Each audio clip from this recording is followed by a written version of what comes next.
নমস্কাৰ বন্ধু বান্ধৱীসকল, আপোনালোকক স্বাগতম জনাইছো আমাৰ আজিৰ এটি বিশেষ ভিডিঅ'লৈ। বন্ধুসকল, 40 বছৰ বয়সত যদি 20 বছৰ বয়স যেন দেখিব খুজিছে, তেতিয়াহ'লে এই 4টা নিয়ম পালন কৰা আৰম্ভ কৰি দিয়ক। আমাৰ আজিৰ এই ভিডিঅ'টোত কোৱা নিয়ম কেইটা আপোনালোকে যদি ভালদৰে পালন কৰে, জীৱনত কেতিয়াও ৰোগ বেমাৰ নহ'ব।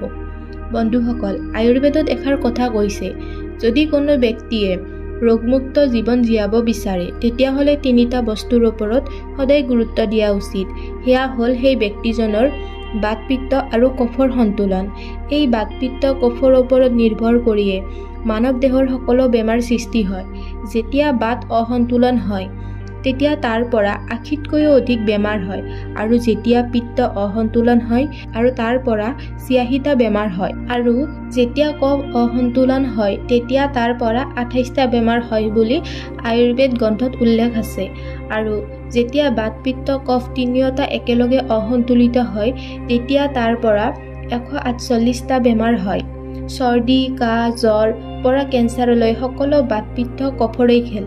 ভাৰতবৰ্ষৰ আয়ুৰ্বেদ চিকিৎসাৰ বিখ্যাত বেদ ভাগৱতে অষ্টং হৃদয়ং আৰু অষ্টং সংগ্ৰাম নামৰ দুখন গ্ৰন্থ লিখিছে। তাত তেওঁ 7000টা নিয়ম উল্লেখ কৰিছে। তাৰ পৰা 4টা নিয়ম এই ভিডিঅ'টোত কোৱা হৈছে। এই 4টা নিয়মৰ দ্বাৰা বাত পিত্ত আৰু কফ সন্তুলিত হৈ থাকে। ইয়াৰে প্ৰথম নিয়মটো হৈছে ভোজন গ্ৰহণ কৰাৰ পিছত পানী নাখাব।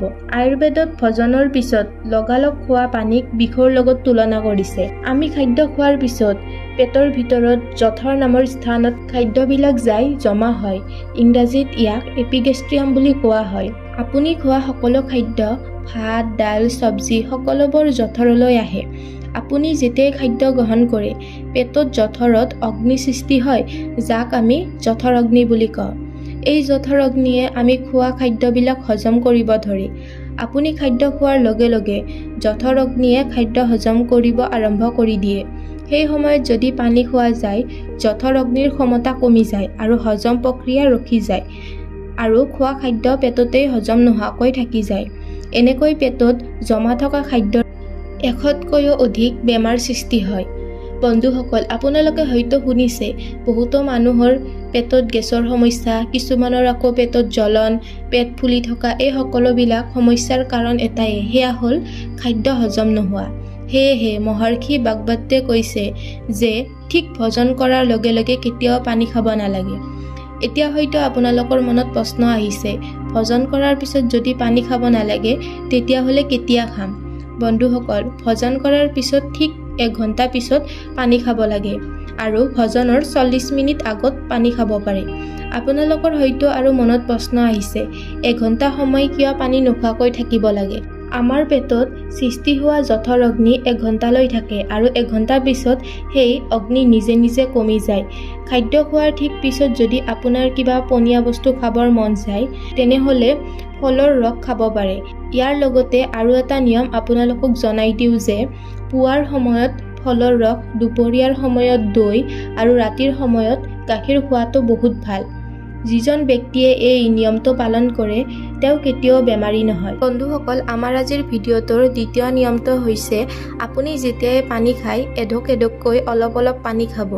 আপুনি যেনেকৈ বহুত গৰম চাহ খায় বা গৰম কফি খায়, ঠিক তেনেদৰে পানী খাব লাগে। পানী আমি সকলোৱে যেনেকৈ বটলৰ পৰা একেলগে খাওঁ, তেনেকৈ কেতিয়াও খাব নালাগে। আপুনি হয়তো ভাবিছে, এইটো আৰু কি নিয়ম? আচল কথাটো হ'ল যে আমি যেতিয়া পানী এঢোক এঢোককৈ লাহে লাহে খাওঁ, আমাৰ মুখৰ লালতি সেই পানীত লগ হৈ পেটলৈ যায়। এই লালতিয়ে আপোনাৰ পেটত কেতিয়াও এচিডিটি অৰ্থাৎ গেছ হ'ব নিদিয়ে। আমাৰ পেটত অম্ল সৃষ্টি হৈ থাকে, আৰু এই লালতিয়ে সেই অম্ল কমাই ৰাখে। ইয়াৰ ফলত আপোনাৰ জীৱনত কেতিয়াও বাত পিত্ত কফৰ অসন্তুলনৰ সৃষ্টি নহয়। আপোনালোকে এটা কথা মন কৰিব পাৰে, পৃথিৱীত যিমান জীৱ জন্তু, চৰাই চিৰিকটি আছে, চবকে লক্ষ্য কৰিব আৰু চাব সিহঁতে কেনেদৰে পানী খায়। চৰাই এটাই সদায় অলপ অলপকৈ পানী খায়। কুকুৰ, মেকুৰী, বাঘ আদি জন্তুক লক্ষ্য কৰিব, সিহঁতে চেলেকি চেলেকি পানী খায়। বন্ধুসকল, কোনো জীৱ জন্তুৰ ডায়েবেটিছ নহয়, কোনো জীৱ জন্তুৰ আৰ্থৰাইটিছ নহয়, কোনো জীৱ জন্তু অভাৰৱেট নহয়, সিহঁত সদায় ফিট আৰু শক্তিশালী হয়। ভাবিলেই কেনেকুৱা লাগে, সিহঁতৰ কোনো স্কুল নাই, কোনো গুৰু নাই, তথাপিও প্ৰকৃতিয়ে সিহঁতক তেনেকুৱা জ্ঞান প্ৰদান কৰিছে। তৃতীয় নিয়মটো হৈছে জীৱনত যিমানেই তৃষ্ণা নালাগক কেতিয়াও ঠাণ্ডা পানী নাখাব।